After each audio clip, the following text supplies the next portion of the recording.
budget statement, I inform this House that the government plans to establish a pending bills verification committee to carry out a thorough analysis of all stock of pending bills for the period 1st July 2005 to 30th June 2022, and formulate measures to stop accumulation of pending bills going forward. Mr. Speaker, as you are aware now, His Excellency the President inaugurated the Pending Bills Verification Committee in November 2023. The committee received a total of 94,997 pending bills claims valued at Kenya shillings 662.3 billion.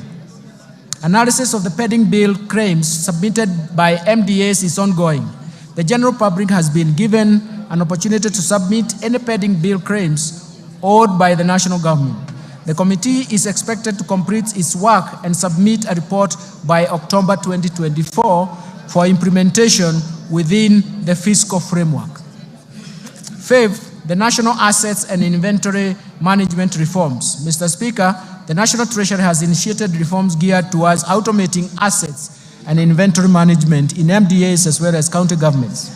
In this regard, the National Treasury will operationalize the assets and inventory management modules of IFMIS, with the module of all MDAs scheduled to launch and go live in July 2024. The rollout of county governments will commence thereafter. These reforms will enable the accounting officers to have feasibility of all assets and inventory under their control and facilitate optimal assets utilization. Sixth, let me turn to financial sector reforms. Mr.